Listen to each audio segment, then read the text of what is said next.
Brigitte Lahaie, Sud Radio. Bonjour à tous, nous allons passer ces 2 heures ensemble sur Sud Radio. Et si nos émotions n'étaient pas nos ennemis, mais bien nos meilleurs amis. Je sais que pour bon nombre d'entre vous, les émotions vous bousculent et souvent vous préféreriez les mettre sous cloche. Mais non seulement c'est pas bon pour vous, mais en plus vous vous privez des messages qu'elles vous apportent. En compagnie de Christophe Haag, spécialiste de l'intelligence émotionnelle et habitué à les décrypter, ces émotions depuis une bonne vingtaine d'années, nous allons vous aider à comprendre l'importance de nos émotions et plus particulièrement évidemment dans les relations amoureuses, parce que il est certain que dans le domaine affectif, nos émotions vont se manifester encore plus, puisqu'on a des sentiments pour quelqu'un, donc ce qu'il nous dit, ce qu'il nous fait, va forcément nous faire réagir. Alors qu'est-ce que ça veut dire quand on se sent par exemple en colère avec son partenaire ? C'est certainement parce qu'il y a quelque chose qui ne va pas, mais les interprétations sont nombreuses. La première, peut-être la plus simple, on pense que c'est un sentiment de frustration qui vous met en colère, mais ça peut être une blessure plus profonde qui aura été réactivée par une remarque de votre partenaire. Bref, il y a beaucoup de choses à en dire et peut-être qu'on n'aura pas assez de 2 heures pour développer cette intelligence émotionnelle dont nous parle Christophe Haag.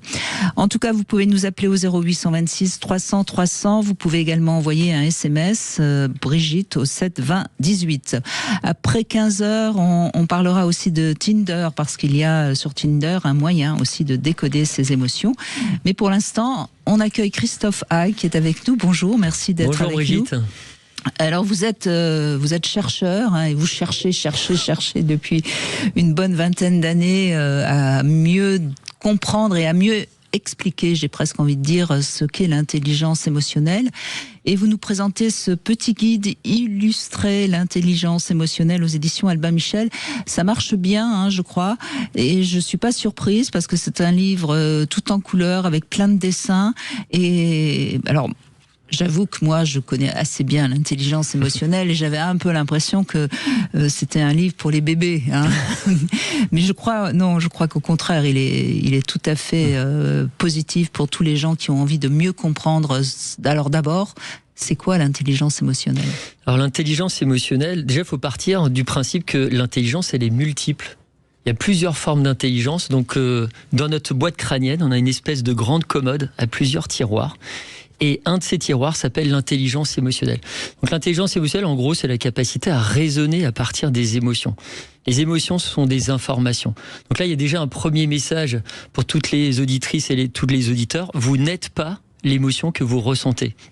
L'émotion, ça vient de vous dire quelque chose sur votre relation, sur votre environnement. Est-ce qu'il y a eu un changement qui a un impact direct sur vous ? Il est important déjà peut-être aussi de rappeler que l'émotion est toujours là avant même la réflexion. Oui, tout à fait. Et ça, on ne peut pas le contrôler. C'est quelque chose qui vient en nous. Voilà, c'est ça. C'est le facteur qui vient avec un colissimo qui toque à notre porte. Et là, il y a différentes catégories d'individus. Il y a ceux qui ouvrent la porte et qui disent « Tiens, je vais ouvrir l'enveloppe derrière ». Et puis ceux qui soit laissent la porte fermée, soit à un moment prennent l'enveloppe, mais la mettent sur une pile et l'écoutent plus. En même temps, nos émotions, elles nous envahissent. J'aime bien ce terme parce qu'en fait, c'est des ressentis corporels, en fait, l'émotion. Oui, c'est vraiment ça. Prenez par exemple la honte. La honte, vous allez avoir... Excusez-moi, mais je crois que c'est vraiment important de dire que pour beaucoup de gens, c'est un ressenti qui est souvent désagréable et qui n'est pas compréhensible si on n'a pas un peu d'intelligence émotionnelle. L'intelligence émotionnelle permet effectivement de mettre un mot sur ce qu'on ressent. Et ça, c'est important. C'est comme quand vous allez chez le médecin, si le diagnostic n'est pas bon, comment voulez-vous derrière que l'ordonnance soit efficace ? Mais mettre un mot sur ce qu'on ressent, si on n'a jamais appris à ressentir déjà, si on a eu des parents qui ne nous ont pas aidés à ressentir, si...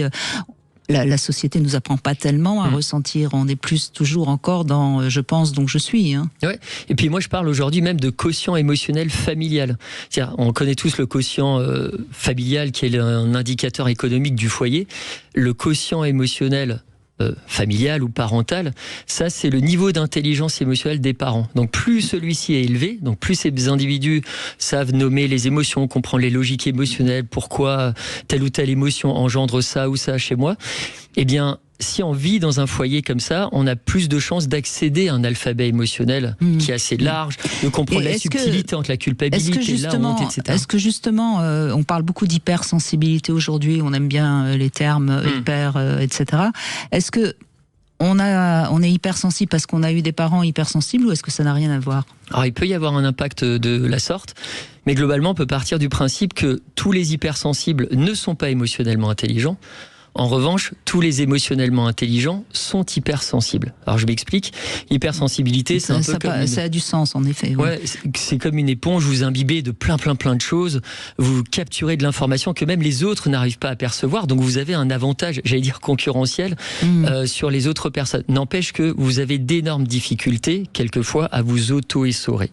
Et l'intelligence émotionnelle, c'est tout l'art et de s'imbiber, et de s'auto-essorer, j'allais à dire, pour à chaque fois appréhender chaque situation nouvelle de manière fraîche, quoi. C'est ça, ne pas devenir les émotions des autres. Exactement. Et là, effectivement, si on prend toute la surcharge émotionnelle des autres sur ses épaules, et que derrière on n'est pas outillé justement pour se redresser, là on s'effondre.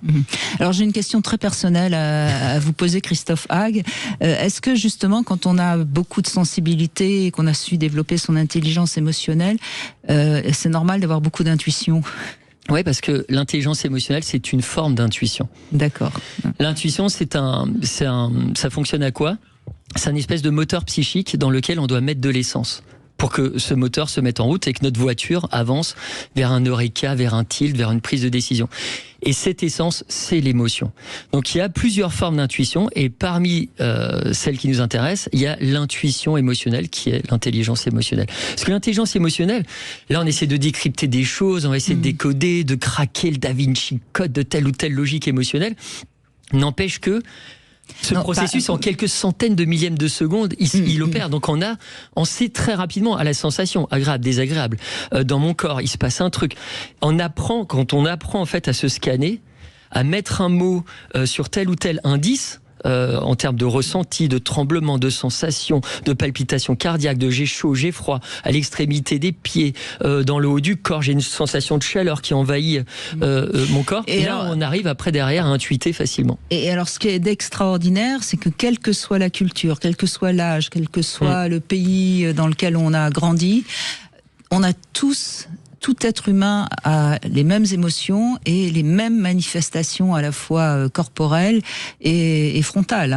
C'est-à-dire que si on est très en colère, on va être plutôt rouge. Si on a peur, on va peut-être être blanc de peur. Et donc c'est quand même un message. Si on sait regarder notre interlocuteur, là je vous vois plutôt joyeux. Je vous vois pas ni en colère ni triste. Chaque fois que je vous vois, je suis joyeux. Non mais je veux dire, c'est ça aussi qu'il faut que les gens comprennent, c'est que développer son intelligence émotionnelle, c'est améliorer sa relation aux autres. Ah mais tout à fait. Et d'ailleurs, dans les couples, c'est marrant parce que lorsque les deux manquent d'intelligence émotionnelle, on observe qu'il y a beaucoup plus de conflits, beaucoup plus d'incompréhension et moins de soutien psychologique, notamment quand l'un des deux est à un carrefour de sa vie où ça commence un petit peu à être cognant, où ça commence à être perturbant et où la personne est déstabilisée, il n'y a pas le soutien moral de l'autre. Donc effectivement, en fait, vous savez, là, je vais prendre le cas de la surprise. Alors justement, je crois que moi je mets toujours 4 émotions principales. Je crois que vous en avez rajouté quelques-unes. La surprise, le dégoût, la colère.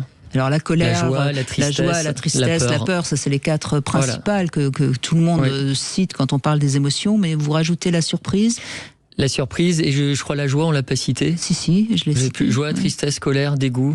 Et le dégoût, vous rajoutez. Voilà, donc vous en comptez 6. Voilà. Et parmi ces 6, la surprise, elle est quand même un peu particulière parce que elle peut être bonne ou mauvaise. Elle peut être agréable ou désagréable. Mais je la replace maintenant dans le cadre du couple. Lorsque je surprends ma partenaire ou lorsque je l'invite... Avec son amant dans le lit. Alors ça c'est la mauvaise surprise, ça. Ça provoque de la colère. Par exemple, mais qui va être amplifiée. La surprise, c'est un espèce d'exhausteur émotionnel. C'est comme si on poivrait ou qu'on salait l'expérience émotionnelle à fond, donc ça donne encore plus de goût, donc encore plus d'intensité. Mais ce qui est intéressant avec la surprise, quand vous essayez positivement de surprendre l'autre, et bien derrière, l'autre va être surpris et va, par exemple, avoir la bouche en haut, les yeux écarquillés, tout est ouvert. Donc là, c'est journée portes ouvertes cérébrales. C'est la bonne surprise. C'est la bonne surprise. Et là, vous rentrez en fréquence d'intimité avec l'autre. C'est comme s'il y avait une forme de nudité psychique. On se met à poil, en fait, d'un point de vue émotionnel. Et quand on offre à l'autre. Quand on offre un cadeau, par exemple, souvent, ça provoque une belle surprise. C'est ça. Et alors, quelquefois, ça peut être en différé, parce que certaines personnes n'ont pas été éduquées à ça.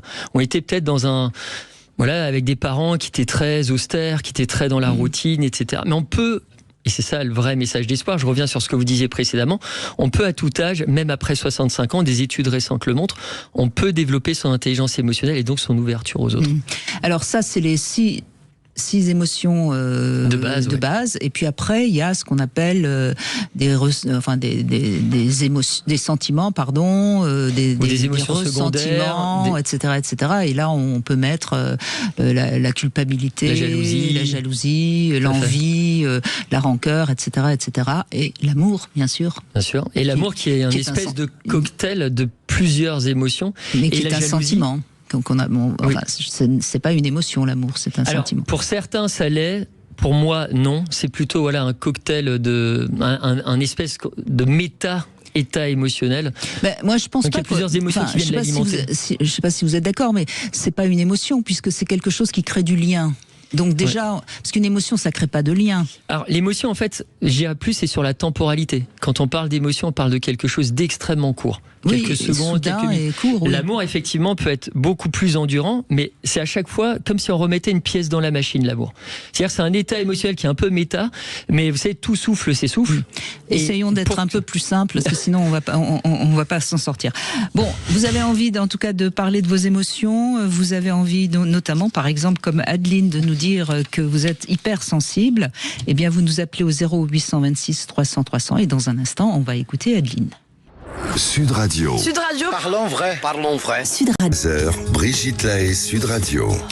Nous évoquons aujourd'hui l'intelligence émotionnelle avec Christophe Hague, qui est avec nous et auteur de ce petit guide illustré de l'intelligence émotionnelle aux éditions Albin Michel. Alors, c'est pas un petit guide, pourquoi vous avez mis petit guide? Enfin, franchement.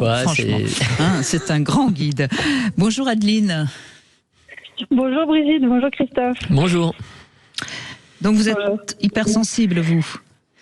Oui, c'est ça. Je l'ai appris sur le tard. Mais est-ce que vous avez développé une bonne intelligence émotionnelle? Oui, alors je pense que j'ai toujours eu cette intelligence émotionnelle, mais je n'arrivais pas à... Je pensais que tout le monde était un peu comme ça. Je savais pas trop ce qui se passait, et en fait je suis suivie par une psychologue et une ergothérapeute, et là on a pu mettre des choses là-dessus, et je trouve que mon quotidien il est beaucoup plus simple maintenant, quoi, par rapport à ça. C'est facile d'aborder les choses. C'est-à-dire, en quoi c'est plus simple pour vous? En fait, c'est vrai qu'avant j'avais tendance à me laisser vraiment submerger par toutes ces émotions-là. J'arrivais pas à comprendre, et j'avais une sensation de pas pouvoir y échapper, quoi. C'est un peu ce que disait Christophe tout à l'heure, c'est cette éponge qui ne s'essort plus, et on sait plus quoi faire de tout ça, quoi. Et du coup, je m'isolais un petit peu des gens pour ne pas être confronté à ce sentiment-là. Ouais, c'est ça. Ouais. Et donc, c'est vrai qu'en mettant des mots là-dessus, après, on essaie de mettre en place des exercices pour recréer du lien avec les gens, savoir comment communiquer son émotion, accueillir celle des autres, etc. Et donc là, maintenant, ça devient un atout, votre hypersensibilité, parce que vous avez développé votre intelligence émotionnelle, c'est ça? C'est ça. Avant, je pensais que c'était vraiment un fardeau. Je dis, mais d'être hypersensible dans notre société, c'est vraiment dur. Mais c'est vrai qu'en travaillant dessus et en communiquant, c'est vraiment la clé du truc. Je trouve que c'est mieux, c'est une force maintenant. Sans doute parce que vous avez compris que quand quelqu'un en face de vous, par exemple, est en colère ou a peur, vous accueillez d'abord son émotion, et ce qui fait que tout de suite, ça la régule. Et vous ne rentrez pas en conflit, c'est ça. Ouais. C'est ça. Moi, par rapport à mon ancien travail, j'étais vraiment confrontée à ça tout le temps. Et ça m'a aidé justement d'avoir cette intelligence émotionnelle. J'avais des gens stressés toute la journée. Vraiment toute la journée, j'avais ça. Parce que vous faites quoi comme métier? Alors, je fais plus ce métier-là, mais j'étais inspectrice du permis de conduire. Ah oui. Donc c'est un enjeu qui est vraiment très important pour tout le monde, pour tous les candidats. Et en fait, on voit tout de suite, il n'y a même pas besoin qu'ils parlent. Le langage du corps ils ont des plaques. Alors justement, etc. le Vraiment, langage du corps stress, est incroyable, quoi. le stress, Christophe Haag, comment vous le définiriez et comment vous l'expliquez? Ça s'exprime de différentes manières. Effectivement, on l'a dans la gestuelle, donc vous le voyez, les gens qui sont un peu tendus, ça commence à trembler, j'imagine, surtout le jour de l'épreuve. Et vous avez aussi la voix. Par rapport à la voix, on sait que derrière, vous allez avoir la gorge plus serrée, une remontée acide qui va même casser la voix. Donc il y a plein d'indices que les hypersensibles capturent directement. Et donc ils savent en fait très rapidement. Maintenant, ce qui est intéressant, et vous l'avez dit précédemment, c'est de pouvoir nommer précisément l'émotion. Et ça, on sait que quand on nomme précisément une émotion, on fait baisser la tension physiologique de cette émotion. Donc c'est comme si un truc était à plus 10, d'un coup, boum, ça descend à 4 ou à 3. Et là, on a un peu plus de lucidité sur soi, sur l'autre, sur ce qui est en train de se jouer. Parce que la pire des choses à faire, et vous serez certainement d'accord, Adeline, c'est quand vous avez en face quelqu'un de stressé, c'est de lui dire, faut pas stresser, ne te stresse pas. Ne regarde pas l'éléphant bleu, c'est la même chose. Et alors que si vous accueillez son stress et que vous dites, oui, mais on va faire tout ce qu'il faut pour que ça se passe bien, là, vous le calmez, hein, c'est ça? Oui, c'est vraiment un regard, un sourire désamorcé par l'humour, de montrer qu'on n'est pas des machines, on est là pour être le plus bienveillant possible, les mettre dans les meilleures conditions, et en fait ça aide les deux personnes. Lui se sent mieux, et moi j'ai pas à accueillir tout ce stress non plus. Je sens que la personne elle redescend, moi je redescends, et tout va bien, quoi. C'est bénéfique pour tout le monde en fait. Oui, mais parce que vous avez appris un mode d'emploi. C'est-à-dire que quand vous êtes face à quelqu'un avec une émotion, vous connaissez le mode d'emploi. Donc vous vous laissez plus envahir par cette émotion. C'est ça l'intelligence émotionnelle finalement, c'est le mode d'emploi. Oui, tout à fait. Et puis derrière, il y a ce côté aussi se mettre à un certain niveau, que ce soit dans la respiration, dans le ton de la voix, on peut contaminer l'autre positivement. C'est-à-dire quand on voit quelqu'un d'hyper stressé, le simple fait de descendre d'un ou deux tons, de ralentir un peu le débit de parole, d'avoir une voix beaucoup plus bienveillante, un débit de parole moins rapide, un peu plus même des fois de silence dans ce monde qui est tout le temps dans le bruit. Le bruit, c'est quand même la source première du stress. Le bruit urbain, tout ça. Donc le simple fait de réintroduire ça dans la relation à l'autre fait baisser tout le monde d'un ou deux tons. Oui, c'est vrai. Et alors, quels exercices on vous a proposé quand vous étiez en thérapie pour mieux comprendre vos émotions? Justement, c'est d'essayer d'abord de noter, d'essayer de comprendre ce qui se passe physiologiquement, qu'est-ce que je ressens, comment ça se manifeste dans mon corps, etc. Qu'est-ce que je ressens, hein, vous avez dit le mot. Hein. Oui, c'est ça. Par exemple, je sais que j'ai tendance à être, quand je suis assise au bureau, d'être tout le temps en train de bouger, etc. Rien qu'une petite couverture lestée, ça ancre. C'est vraiment l'ancrage au sol et ça fait redescendre tout de suite. C'est des petits exercices, mais au quotidien, ça soulage vraiment, quoi. Et il y a quelque chose qui fonctionne assez bien et qui est totalement gratuit, c'est juste remémorer aussi, quand vraiment tout part en cacahuète, qu'on est hyper stressé, on ne sait plus quoi faire. C'est aussi un moment de s'arrêter et se remémorer un épisode positif. Et c'est ce qu'on appelle, dans le langage courant, la remémoration positive. En science, c'est la mémoire congruente à l'humeur. Et le simple fait de se replonger dans ce souvenir, en essayant de penser à tous les détails qui étaient autour de moi, l'odeur, qu'est-ce que je portais en vêtements, il y a peut-être une musique en fond, peu importe. Plus on a de détails, plus on replonge dans la situation et plus on recapture l'émotion du passé qui était une émotion réconfortante, etc. Donc c'est un petit peu ce que font les acteurs, hein, acteurs studio, on ferme les yeux.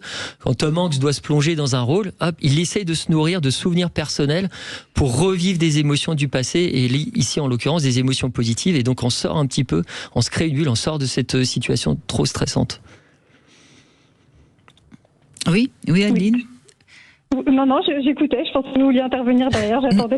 Non. Je vous laissais intervenir si vous aviez envie d'ajouter quelque chose. Donc aujourd'hui, vous êtes sûr que votre intelligence émotionnelle est au point et que votre hypersensibilité finalement est un atout. Vous êtes d'accord avec ça? Oui. Après, c'est vrai que dans les relations sentimentales, je sens que j'ai encore du cheminement à faire. Mais j'ai moins de on n'a jamais fini dans ce domaine, Adeline. Oui, c'est sûr. On n'a jamais fini. Mais c'est normal, parce que c'est quand même, quand on est avec des êtres auxquels on tient, qu'il y a plus d'émotions quand on est avec quelqu'un dont on s'en fout, c'est pas très grave. Hein. Et j'allais dire, dans le profil du partenaire, moi je pense que c'est intéressant des fois de questionner sur ces thématiques, sur l'émotion, sur ce qu'il pense de tout ça. Parce qu'on sait aujourd'hui que par exemple, quelqu'un qui est émotionnellement intelligent sera un meilleur partenaire sexuel. Parce que moins d'anxiété, un rapport beaucoup plus cool, beaucoup plus flex à son intimité corporelle. Oui, bien sûr. Voilà, il y a tout de suite aussi plus de soutien qui apparaît. Et on sait que les individus, par exemple, qui manquent d'intelligence émotionnelle, sont ceux qui mentent le plus. On est quand même dans une société du mensonge où tout le monde essaie de se construire une espèce d'avatar social, en fait, une espèce de vision très brillante de soi-même, mais qui n'est pas la vérité. Donc on ment déjà à l'autre dans le contrat de départ. Et en plus, on sait que les individus qui manquent d'intelligence émotionnelle sont aussi les plus toxiques. Et c'est eux qui vont vous faire rentrer dans un jeu un petit peu bizarre, qui est celui de la perversion narcissique, du machiavélisme, qui vont tenter de vous manipuler pour vous amener là où vous avez peut-être pas envie d'aller, etc. Donc moi, j'ai presque envie de prescrire un test de QE chaque fois qu'on fait, qu'on cherche l'amour. Mais en tout cas, même j'allais dire verbalement, même qualitativement, juste questionner un peu la personne là-dessus. Oui, mais sur ce qu'elle éprouve dans la vie. En même temps, je pense, Adeline, aujourd'hui, avec votre intelligence émotionnelle que vous avez développée, vous repérez en face, si vous avez face à quelqu'un qui comprend ses émotions, ou si vous êtes face à un abruti. Et on sait son savoir. Et avec oui, c'est sûr. Et après, avec le recul, je trouve que ceux qui n'avaient pas d'intelligence émotionnelle dans la sexualité étaient plus égoïstes. Ils n'étaient pas dans la recherche du plaisir de la partenaire, etc. Donc voilà, je me dis finalement, c'est pas des gens vers qui je vais aller. Bien sûr. C'est pas ce que je recherche, ouais. Bien sûr, parce que pour être à l'écoute de l'autre, quel que soit le domaine d'ailleurs, il faut déjà être en paix avec ses propres émotions, sinon on se protège de ses propres émotions et donc forcément on peut pas écouter l'autre, c'est normal.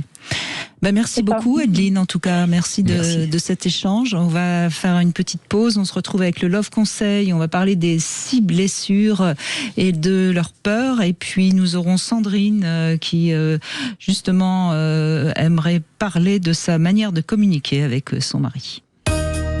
14h-16h, Brigitte Lahaie, Sud Radio. Love Conseil. Eh bien, Christophe Hague, on va parler de peur, mais on va surtout parler des blessures. Vous savez, les blessures d'enfance qui sont la blessure d'abandon, de rejet, etc., et qui provoquent donc des peurs. Et on va les passer en revue, ces 6 blessures. Alors, il y a la peur du rejet, qui en règle générale, ça entraîne la peur d'être critiqué, d'être repoussé si on se montre tel qu'on est. Du coup, on n'ose pas trop s'affirmer.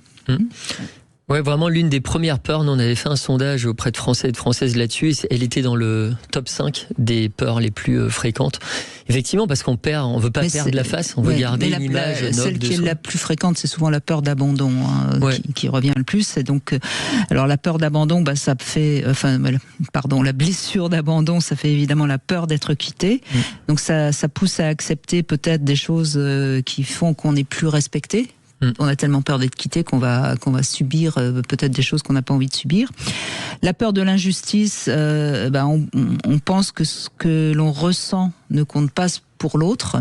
Et là, on est vraiment souvent avec les peurs d'injustice des blessures d'injustice. Décidément, je vais y arriver. On est vraiment dans un manque d'intelligence émotionnelle quand on est dans cette blessure d'injustice. Et qui amène une autre émotion qui est la colère, en fait. L'injustice amène aussi de la colère, et si on ressent effectivement trop de colère trop souvent, c'est pas bon ni pour la tête ni pour le corps. Donc il y a tout un tas d'études là-dessus. Donc quand on est dans cette blessure de l'injustice, du coup on en fait trop ou pas assez. Ensuite, il y a la blessure de l'humiliation. Alors là, on renonce à soi-même, on garde ses secrets. En général, on a peur de s'engager. Ensuite, il y a la blessure de la trahison. Et là, on craint d'être trompé, on craint d'être manipulé, on a du mal à faire confiance à l'autre, tout simplement, puisqu'on pense qu'on va être trahi. Et ça entraîne une hypervigilance, en règle générale. Donc, on voit bien à quel point ces blessures d'enfance nous empêchent d'être nous-mêmes dans la relation. Et donc... Il faut essayer de guérir un petit peu sa blessure, même si on sait qu'elle sera tout le temps là, mais au moins il faut la repérer quand elle nous fait réagir de manière un peu à côté de la plaque, quoi. On ne part pas tous sur la même ligne de départ, ça c'est vrai, on n'est pas tous égaux dans notre rapport aux émotions. On sait d'ailleurs qu'il y a même des facteurs génétiques, 10% de l'empathie est expliquée de manière génétique.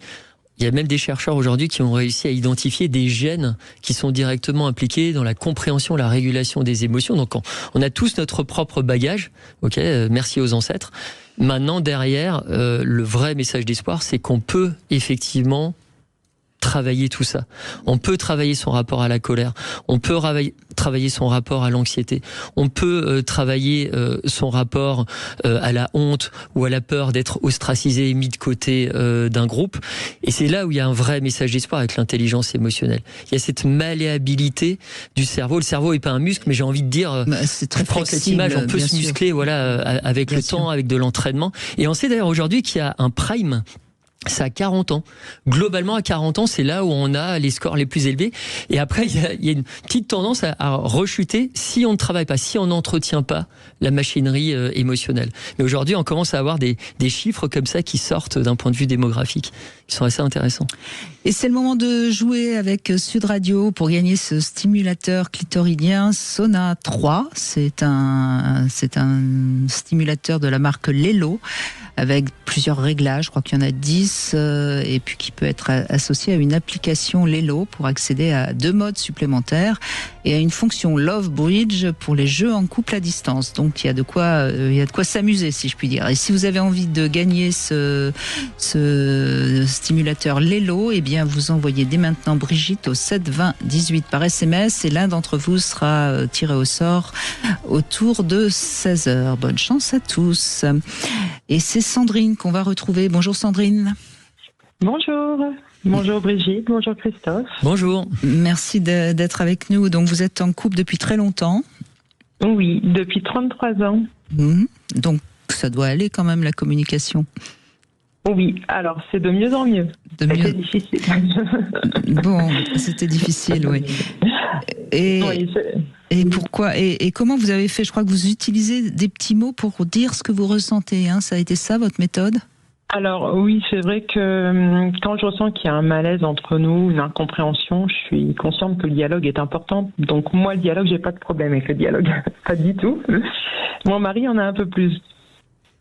Donc c'est vrai qu'à ce niveau, quand je le sens fermé ou que le dialogue est fermé, que je le sens mal, je lui écris mes émotions, positives ou négatives, mon ressenti, même physique, parce que forcément le physique, ça se ressent quand on n'est pas bien dans la tête, on n'est pas bien physiquement. Et de ce fait, quand je lui écris, il vient vers moi après pour en discuter et on avance comme ça. Et c'est beaucoup mieux. Plus ça avance dans le temps, plus ça va. Et vous avez choisi le mode de l'écriture pour qu'il ait le temps de bien lire et de bien comprendre. C'est pas bête, ça. Je pense que le fait que ce soit écrit, il prend plus de temps, il assimile avec le temps qu'il lui faut. Les paroles, ça va vite et je pense que c'était compliqué pour lui de... Parce que certainement qu'il avait envie de réagir immédiatement sans prendre le temps d'intégrer ce que vous ressentiez, peut-être. Peut-être. Parce que c'est le problème, Christophe Hague, c'est le problème quand on discute en couple, très souvent on coupe la parole à l'autre parce qu'on réagit justement à ce qu'on entend. Oui, tout à fait. Et puis on suit comme ça un argumentaire, on va absolument placer soit ses reproches, soit ses suggestions, et donc on oublie un petit peu de tendre l'oreille vers l'autre. Ce qui est intéressant dans l'écriture, moi j'ai juste une petite question, est-ce que vous avez cette écriture spontanément, c'est-à-dire vous ressentez par exemple de la frustration, vous couchez sur le papier et vous lui donnez, ou il y a un peu de temps, il y a un peu d'eau qui coule? Non, c'est instantané. Voilà. Alors si j'ai pas le papier, ce sera un SMS, mais j'écris.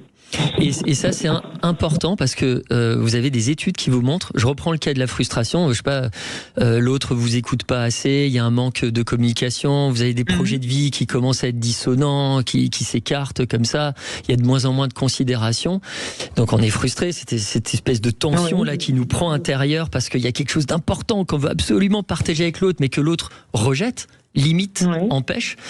Et bien cette frustration, si vous l'exprimez tôt, et à l'écrit, je pensais très bien comme vous le faites, de manière claire et non agressive, eh bien on sait que ça va venir renforcer la sécurité à l'intérieur du couple. Et c'est peut-être pour ça que votre couple dure, et qu'il y a cette durée de vie longue.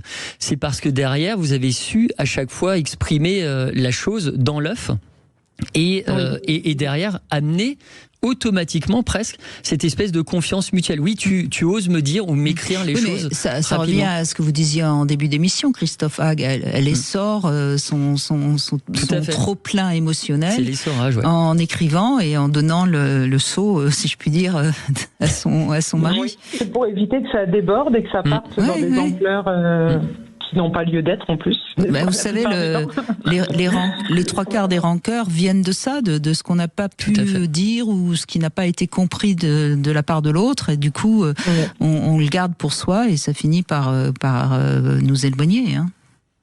Oui, c'est vrai. Et on se déleste quand on écrit sur un petit bout de papier. C'est un peu comme dans Harry Potter, là, quand on voit le grand magicien là, qui enlève ses pensées de son cerveau, ça nous allège aussi. Donc on régule l'anxiété comme ça. J'ai terminé d'écrire ce que j'ai à écrire, je me sens légère. Oui, voilà, vous avez tout le temps. Il vient vous en parler combien de temps après, quand il a reçu le petit mot? Oh, c'est pratiquement instantané. Hein. Oui. Et alors, qu'est-ce que il parle, qu'est-ce qu'il fait? Ou il s'excuse ou? Alors oui, parce qu'il a tendance à s'excuser plus que moi, à se remettre en question un peu plus que moi même. Et après, moi j'ai la chance d'avoir un mari très attentionné, parce qu'il n'est pas dans la discussion, dans le dialogue, mais il est très attentionné. C'est tous les jours de ma vie j'ai eu un je t'aime, tous les jours j'ai eu un tu es belle. Donc j'ai quand même cette chance. Et vous avez quand même des griefs à lui envoyer par petits bouts de papier. Oui. Dites donc. N'empêche que c'est intéressant votre témoignage, parce que ça montre bien, quoi qu'on en dise, que les femmes ont beaucoup plus besoin d'exprimer leurs émotions dans le couple que les hommes.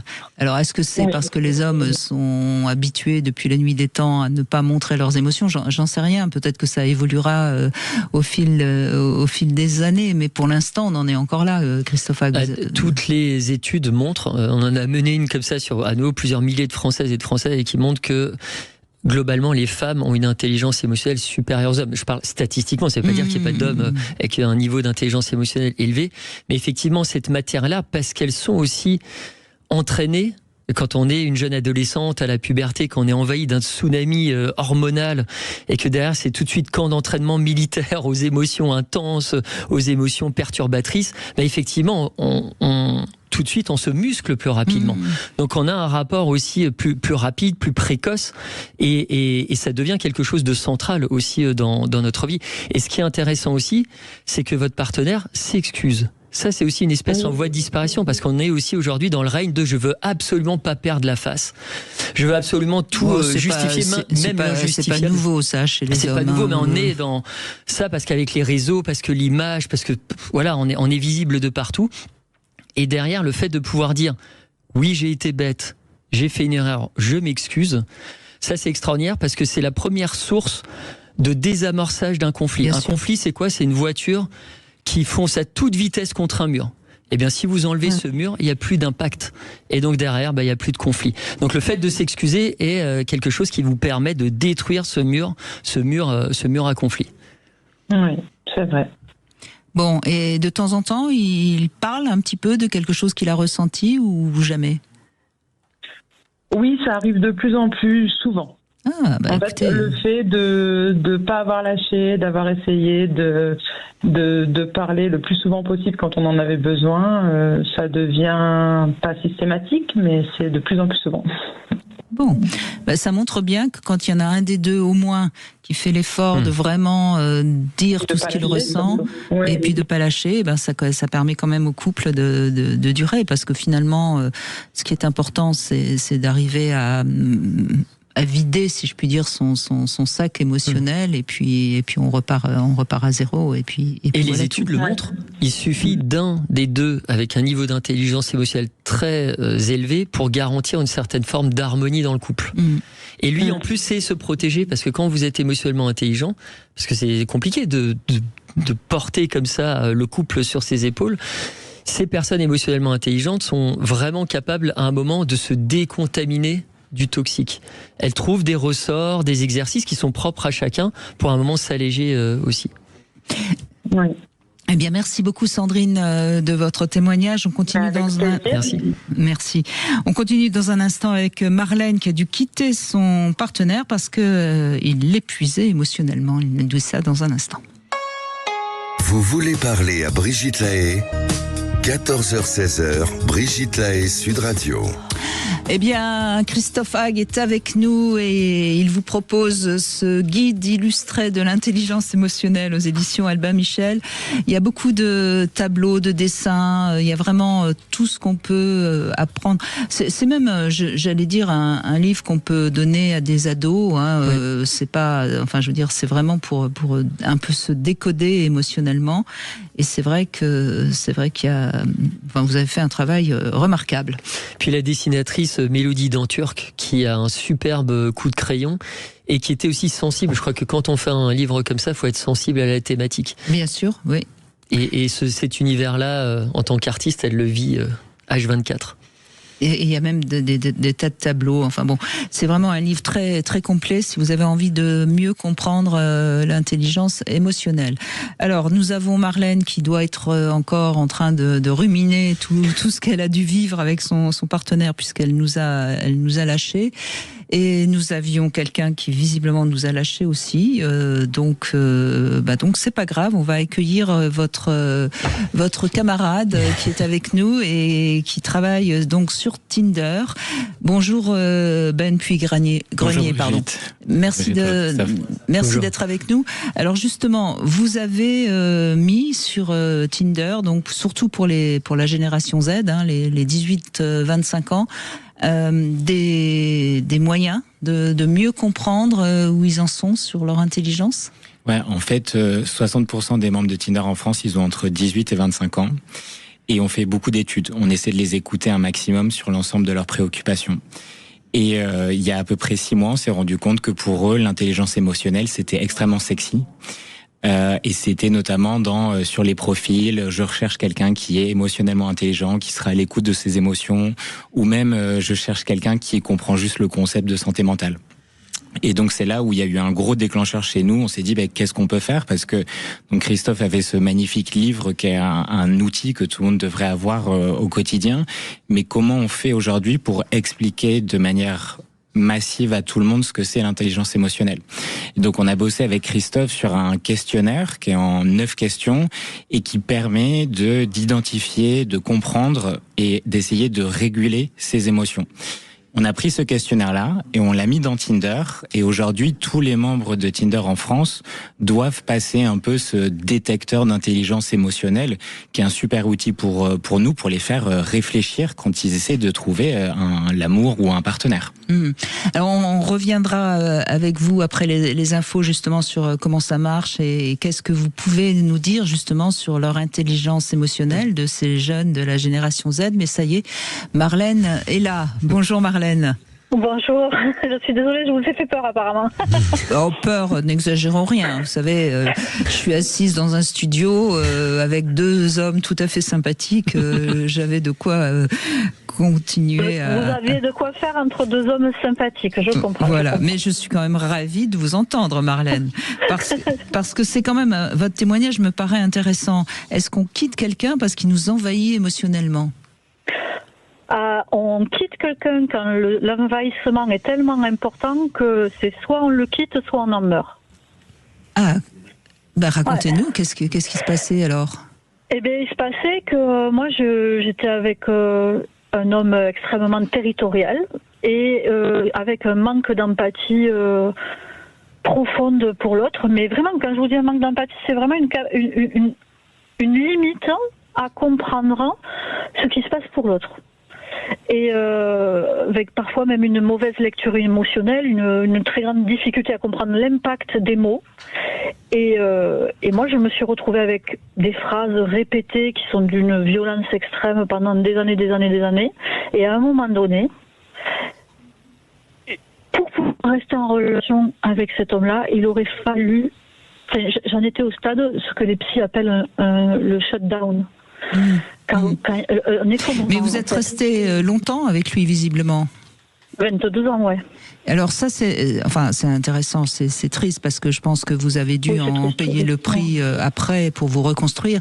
Mais qu'est-ce qui fait justement que vous êtes resté si longtemps ? C'est-à-dire que on entend que vous avez souffert et certainement très vite. Et qu'est-ce qui, à votre avis, fait qu'on reste parce que ça veut dire que quelque part vous n'aviez pas trop la capacité à vous rendre compte de ce que vous ressentiez émotionnellement. Oui, c'est une double chose. C'est la première chose, c'est une difficulté à sentir en soi-même que l'autre il est en train d'envahir notre territoire et qu'il est en train de dépasser nos limites. Ça, c'est moi, ça m'appartient à moi. C'est-à-dire une difficulté à sentir que là, l'autre il dépasse et que ça c'est pas bien, quoi, que ça ne va pas. Oui, et la deuxième chose, il vous empoisonne en quelque sorte. Oui. Au sens propre et au sens figuré. Exactement. Et la deuxième chose, ça appartient à l'autre, ça appartient à mon ex-conjoint, ou quoi que je fasse, il sentait pas. Et ça lui appartient à lui. Et j'avais beau dire stop, aïe, ça fait mal, arrête, continue pas. Ben, du moment qu'il faisait aucun travail sur lui-même et qu'il le refusait catégoriquement parce qu'il voulait pas aller voir ses ombres, ben, il y avait rien de plus à faire. La seule chose que je pouvais faire, c'était me préserver.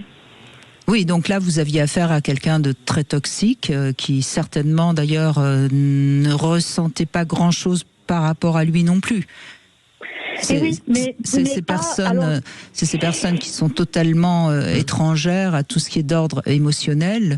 Pour certainement, souvent derrière, il y a tout un parcours difficile, mais on ne va pas l'excuser. Oui, alors je ne voudrais pas que les personnes qui nous écoutent, et même vous, je ne voudrais pas que vous pensiez que je vous parle d'un pervers narcissique, parce que je ne vous parle pas d'un pervers narcissique, et d'ailleurs il avait de la chance que je m'y connaisse, parce que j'aurais pu le prendre pour tel, mais il n'est pas ça. C'est quelqu'un, donc déjà c'est un homme, socialisé comme un homme, ou avoir accès à ses émotions et à ses vulnérabilités, c'est pas trop autorisé dans une société plutôt de type patriarcal et dans une famille avec une éducation de type patriarcal. Donc déjà, il y a ce premier aspect-là qui est un aspect très social. Et il y a un autre truc, c'est effectivement, je pense des gros vécus traumatiques chez lui qui font qu'il s'est défendu en ne sentant pas. Parce que s'il sentait, il se serait il y a un terme qui veut dire ça, c'est l'alexithémie, c'est-à-dire qu'on est vraiment dans l'incapacité à ressentir ses propres émotions et forcément les émotions de l'autre.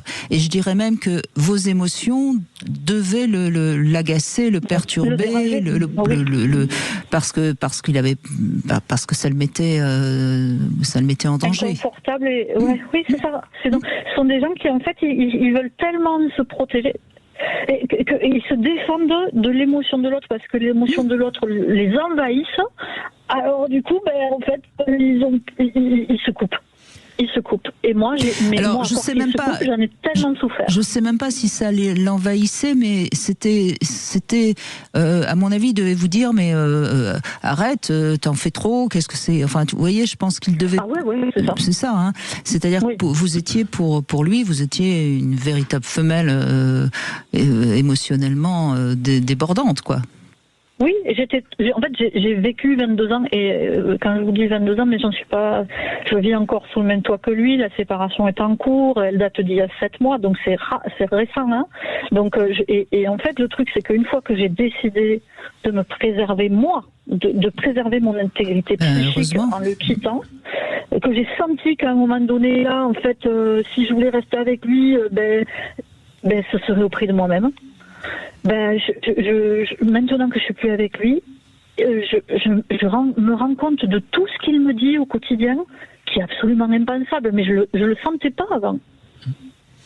Et c'est fou, comme en fait on peut aussi se protéger, même si on est des personnes sensibles, moi je suis quelqu'un de très sensible, on peut se protéger, être dans une forme de déni, et par contre quand on en sort, on regarde avec un petit peu plus de hauteur. J'imagine Marlène quand même que vous avez repéré pourquoi vous êtes restée avec cet homme, qu'est-ce qui vous a plu déjà, il y a quelque chose qui parle de vous aussi.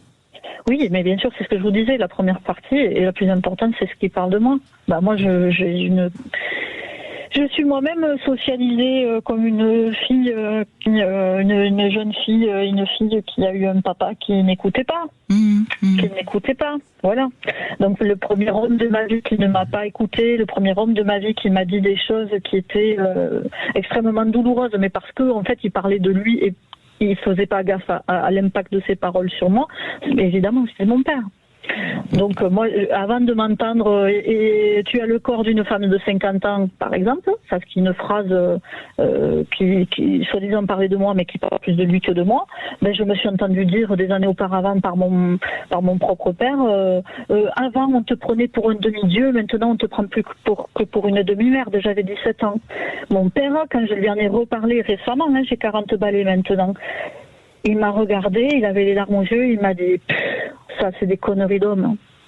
Ben oui, mais enfin les dégâts que ça fait, c'est énorme. Mais bon, visiblement ça va vous faire avancer et comme le disait Christophe Hague, on peut progresser et ça va certainement vous aider aujourd'hui à développer votre intelligence émotionnelle et je pense que le prochain que vous choisirez, il saura vous recevoir avec vos émotions.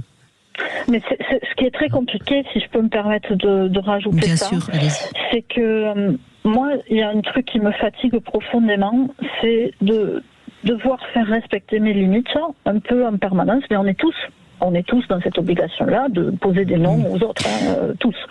Et là, moi, quand je suis dans cette obligation-là, comme tout le monde, ça me fatigue profondément. J'aimerais bien juste qu'on les respecte. Oui, mais je pense Marlène, c'est parce que vous ne les respectez pas immédiatement. C'est-à-dire que vous laissez un tout petit peu déborder et quand vous vous en rendez compte, vous avez laissé un peu déborder et du coup c'est plus compliqué.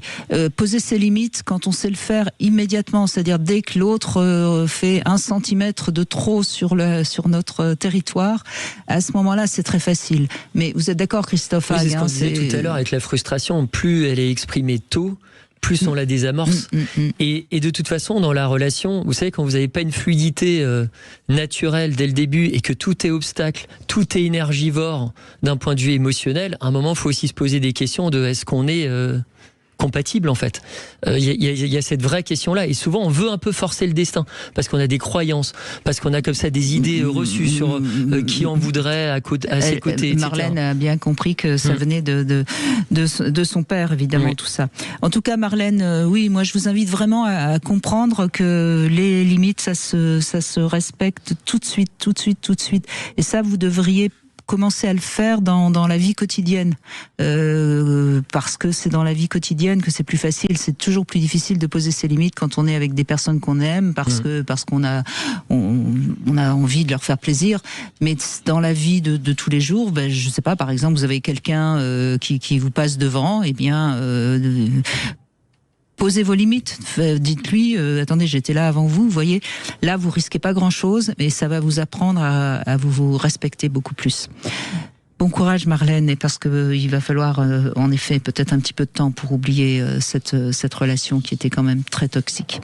On va continuer à évoquer tout ça après les infos. On va revenir sur l'intelligence émotionnelle et Tinder. Et puis vous connaissez peut-être le principe, Christophe Hague, vous avez une petite devinette. Alors vous êtes 2 aujourd'hui à pouvoir essayer de trouver la réponse. Pourquoi Adam et Ève formaient un couple heureux? Ça n'a rien à voir avec l'intelligence émotionnelle, c'est tout à fait autre chose. On se retrouve après les infos. Ça s'est passé dans les vraies voix Sud Radio. Philippe. Eh bien, on va continuer à essayer de comprendre de quoi on parle quand on parle d'intelligence émotionnelle, parce que c'est vrai que ces deux mots vont pas très bien ensemble, et donc on va avoir besoin de Christophe Hague qui nous présente ce livre, le petit guide illustré de l'intelligence émotionnelle aux éditions Albin Michel, et de son complice Ben Puy-Grenier qui travaille sur Tinder et qui aide donc la jeune génération à développer son intelligence émotionnelle, pour bien comprendre qu'est-ce que ça veut dire ces deux mots qu'on met l'un à côté de l'autre. Mais avant tout, je voudrais la réponse à ma devinette. Pourquoi Adam et Ève formaient un couple heureux? Vous n'avez aucune idée, ni l'un ni l'autre, j'imagine. Ah, désolé. Bon, Je l'ai pas. tout simplement parce que ni l'un ni l'autre n'avait une belle-mère. Ah, Et ok. ça facilite les Ouais, choses. maintenant, c'est évident. C'est évident, hein, bien sûr, c'est évident. Alors justement, intelligence émotionnelle, c'est deux mots qui, a priori, vont pas très bien ensemble. Les émotions, c'est une chose, l'intelligence, c'est une autre chose. Mais en fait, c'est une croyance qu'on a toujours eue en se disant, tiens, les émotions, c'est un espèce de truc qui est incontrôlable, qui nous perturbe, qui nous déroute de finalement la bonne décision dans tel ou tel type de situation. Maintenant, grâce au progrès de la technologie, de l'imagerie médicale, grâce aux avancées scientifiques, on sait qu'en gros, c'est plutôt utile une émotion et qu'elle soit agréable ou désagréable.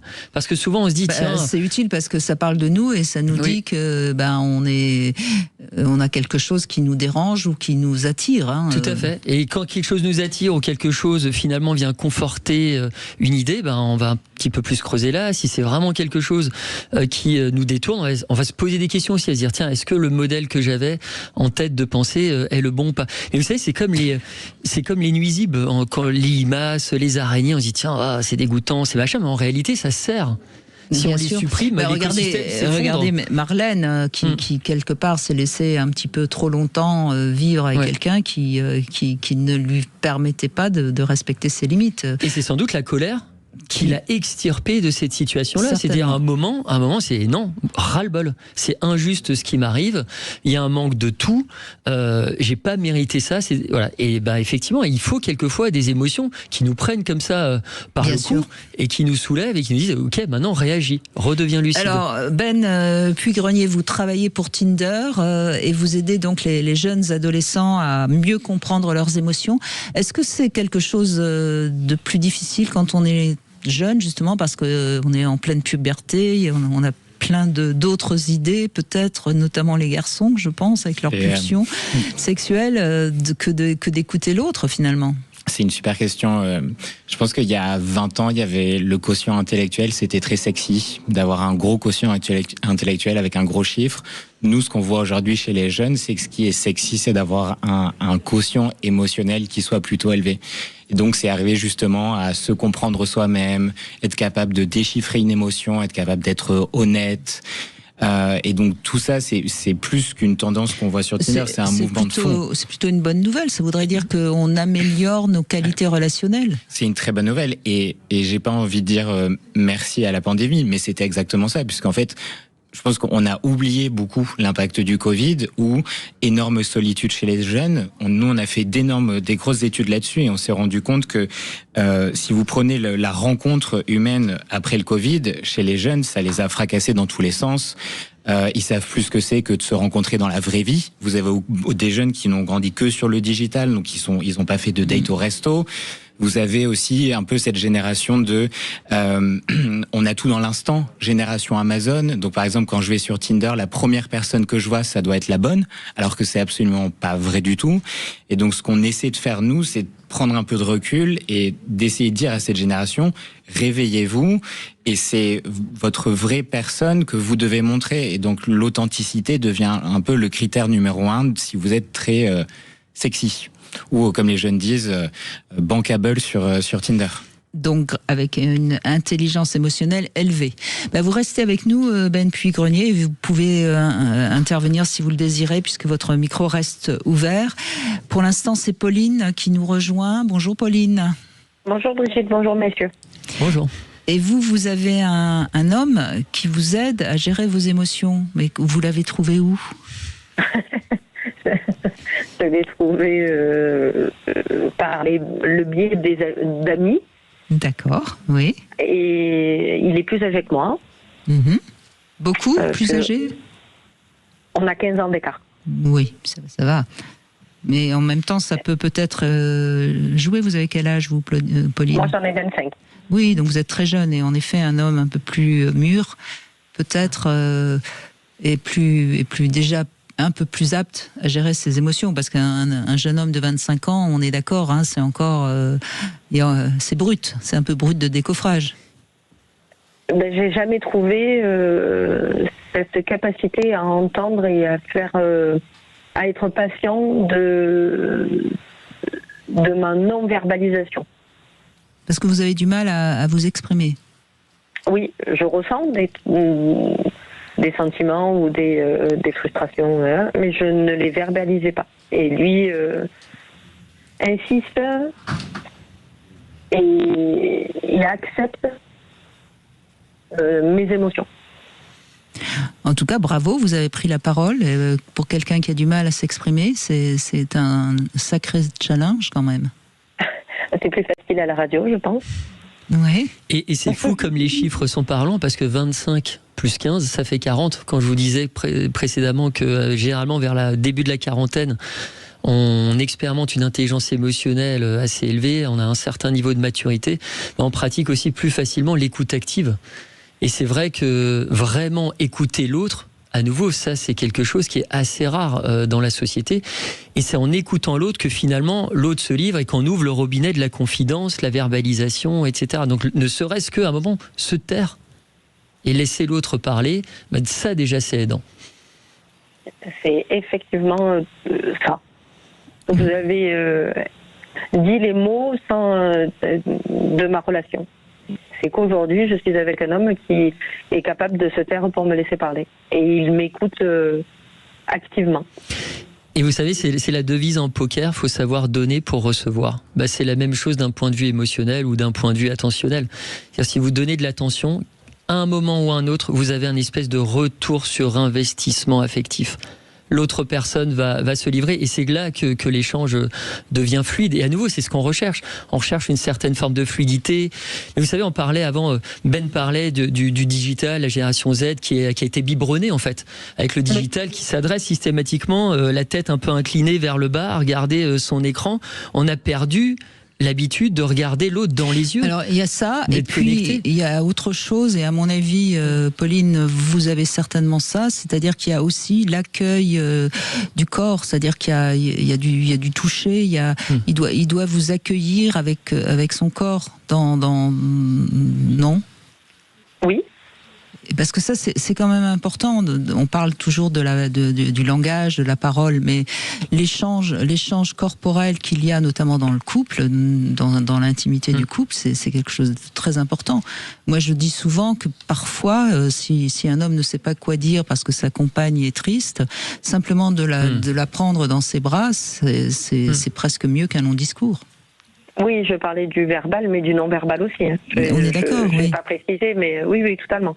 Et ce non-verbal, je pense qu'il vous a certainement au début été le premier moyen de vous accueillir dans vos ressentis émotionnels que vous n'arriviez pas à exprimer. Mais c'est totalement ça. Il est vraiment cette capacité à me regarder et à écouter activement par le verbal ou par le non-verbal. Vraiment être attentif à moi. Eh bien, profitez-en pour développer votre intelligence émotionnelle et essayer de bien comprendre quelle émotion vous ressentez, et ça, c'est par votre ressenti corporel, évidemment. Oui, par la bienveillance. Puis gardez-le. Vous savez, les individus émotionnellement intelligents, ils sont gentils aussi. Vous savez, c'est un mot un peu non grata aujourd'hui, quand il tient trop bon, trop, on connaît la suite. En réalité, la gentillesse, ça veut pas dire ne jamais dire non. On peut dire non, mais simplement sans vociférer, sans invectiver l'autre. Mais la gentillesse, c'est vraiment l'ouverture à l'autre. Et on sait que les personnes émotionnellement intelligentes sont plus gentilles que la moyenne. Elles sont plus dans l'écoute, elles sont plus dans le don de soi. Mais tout en se préservant aussi, à nouveau, c'est ça qui est important. À un moment, il faut aussi créer des limites, il faut aussi être capable de se créer une petite bulle autour de soi. Mais ces personnes vivent plus longtemps, atteignent plus facilement leurs objectifs. Donc, ouais, la gentillesse aujourd'hui est une espèce de diamant, de perle rare, quoi. C'est vrai que mes précédentes relations ne ressemblaient pas à ça. Eh ben, profitez-en et, comme dit Christophe, gardez-le. Merci beaucoup, Pauline. Merci beaucoup. On continue évidemment dans un instant avec Nicolas pour le C'est maintenant et qui va nous parler de son enfant intérieur. Sud Radio. Parlons vrai. 14h-16h, Brigitte Lahaie, Sud Radio. Et nous continuons avec Christophe Hague et Ben Puy-Grenier à évoquer l'intelligence émotionnelle. Mais pour l'instant, avec Nicolas, on va revenir sur le C'est maintenant. Et vous avez envie de revenir sur votre enfant intérieur, je crois, Nicolas. Bonjour. Oui, bonjour Brigitte, bonjour aux invités. Bonjour. Oui, effectivement, sur l'enfant intérieur. Eh ben, on vous écoute alors. Dites-nous comment vous faites ami avec lui. Oui, alors j'ai fait ami avec beaucoup de temps.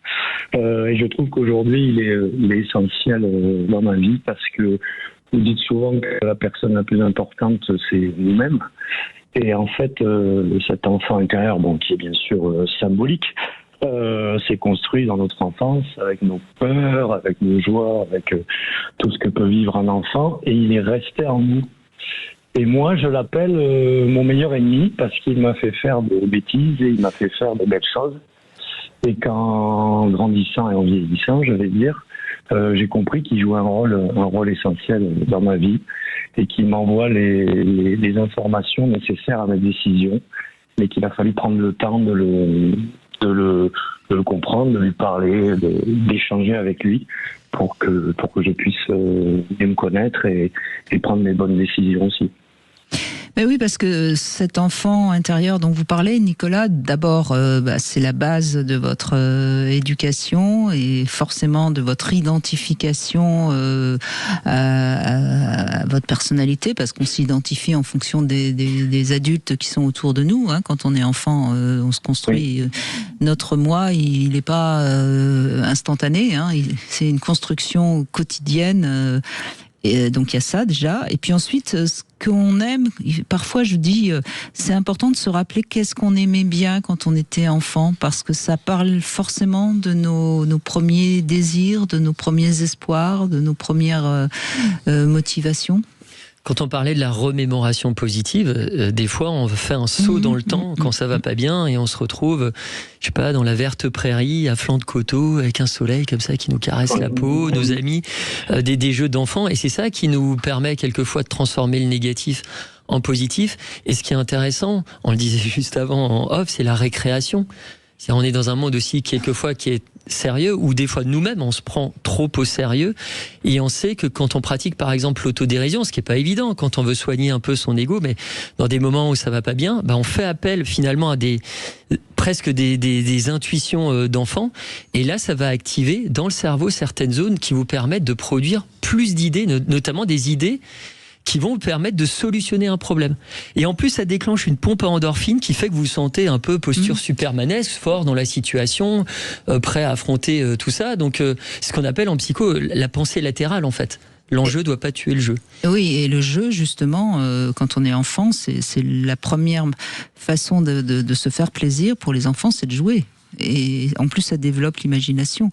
Vous étiez un enfant plutôt joyeux, curieux, courageux, Oui, moi j'étais un enfant joyeux, mais alors, je me rends compte que j'étais un enfant, je suis né malade avec une cardiopathie, donc j'ai quand même vécu, voilà, j'ai vécu quelque chose de particulier où dans ma partie émotionnelle et spontanée d'enfant, on me disait attention tout le temps, fais attention à ta maladie, fais attention. Bon, et en grandissant, j'ai fait souvent l'opposé, donc de ce qu'il fallait faire, parce que cette petite voix disait ah oui, j'étais malade. Mais donc tu vivras moins longtemps. C'était un double jeu. Il fallait que je dompte un peu cette voix qui m'a mené vers le pire et parfois le meilleur, parce qu'elle me disait aussi non, ne fais pas ça, fais ça. Elle était difficile à dompter. Et en fait, je me suis aperçu que dans les moments difficiles des 2 dernières années, quand j'étais au calme, j'ai pu échanger avec elle en disant oui, mais ça t'a quand même servi. Elle m'a apaisé, ce que disait monsieur juste avant. Elle m'a amené vers des choses hyper positives parce que j'en ai tenu compte, en fait, je pense, de cette partie de ma vie. Oui, c'est normal, vos parents vous ont peut-être un peu surprotégé, du coup vous avez peut-être moins été l'enfant un peu casse-tout, mais en même temps, vous vous êtes senti quand même très, très aimé et protégé. Oui, ça va ensemble, mais cette petite voix, elle a grandi dans « tu devrais pas, mais il te faut vivre aussi ». Et en devenant adulte, j'étais parfois trop dans l'excès où ou trop en retrait. Et il a fallu que je m'accorde avec cet enfant qui a été conçu et façonné dans mon enfance, qui était très heureuse néanmoins. Hein. Pas de point sur ça, mais je trouve que c'est intéressant de l'écouter et d'en tenir compte parce que la vie va vite, et moi je m'en suis aperçu quand ma vie s'est ralentie, que j'ai rencontré des difficultés. Et il m'envoyait pas toujours au bon endroit, mais j'arrivais à savoir pourquoi, mon enfant intérieur. Ou des fois il m'y envoyait, c'est pour ça que je l'appelle mon meilleur ennemi, parce que avec le temps il est devenu un peu mon ami et je lui fais confiance maintenant, ce qui n'a pas toujours été le cas. Mais oui, mais il y a un très joli livre, c'est Aldo Naouri qui l'avait écrit sur cette part d'enfant en soi qu'il ne faut jamais étouffer. Et ça, je crois que c'est vraiment vrai. C'est tant qu'on accepte de garder la curiosité, la surprise, le jeu, l'envie de jouer, on garde cette part de nous. Et bien finalement, je trouve que en fait, il me mène vers les belles choses positives. Aujourd'hui, il est présent en tant qu'une personnalité qui est moi-même, hein, bien sûr, mais qui m'emmène, qui me permet de relativiser, d'être plus positif. Et quand on disait d'être dans un champ et de penser à un bon moment d'enfance, il est là pour ça, plus que pour me tirer vers le bas, mais il a fallu que je le comprenne. Ben moi, je le conseille que je donne à tous ceux qui nous écoutent. On a tous des photos de nous enfants qui traînent quelque part. De temps en temps, c'est pas mal de les regarder, nos photos d'enfants. Ça parle de nous, ça parle beaucoup de nous. Oui. Et puis il y a le toucher aussi, sensoriellement. Aujourd'hui, c'est important aussi d'un point de vue émotionnel. Une photo, c'est aussi un instant. On se souvient peut-être de l'angle dans lequel le papa, le copain, la copine a pris la photo. Donc il y a tout qui va avec. Donc ça augmente la sensorialité émotionnelle. Donc on va plus vite dans le souvenir. Oui, tout à fait. Ça rejoint votre sujet finalement. C'est un point commun en tout cas, on est dans l'émotionnel. Et ça nous aide bien. De toute façon, Nicolas, se parler à soi-même ou parler à son enfant intérieur, comme vous le dites, quelque part, c'est développer ce qu'on ressent et son intelligence émotionnelle. Si on n'est pas capable de se parler à soi-même, c'est déjà très très très handicapant, je crois. Oui, c'est une discussion. Tout à fait d'accord. C'est une discussion, l'intelligence émotionnelle, c'est un ping-pong continuel. Mais là, on parle de l'enfant intérieur. Mais j'ai envie de dire, il y a aussi l'enfant extérieur. Moi, je trouve que mes enfants, par exemple, sont mes profs. C'est-à-dire, il n'y a pas encore de tabou intériorisé, ils sont encore petits, il n'y a pas de règles sociales imposées, il n'y a pas de « je veux avoir l'image de quelqu'un, de machin ». Donc, quelquefois, quand vous leur proposez une idée ou quelque chose, vous avez, à brûle pour point, brut de décoffrage, vous avez un retour émotionnel, mais qui est purement authentique. Et derrière, là, vous arrivez tout de suite à recalibrer, etc. Donc, je trouve aussi qu'on devrait reconsacrer du temps de cerveau disponible à dialoguer, déconnecté de son téléphone avec ses enfants. Et on se rendrait compte aussi que, de manière magique, en se déconnectant du téléphone, l'échange est plus fluide. Il y a moins de tracas, il y a moins de choses négatives. Tout est plus coulant d'un point de vue émotionnel.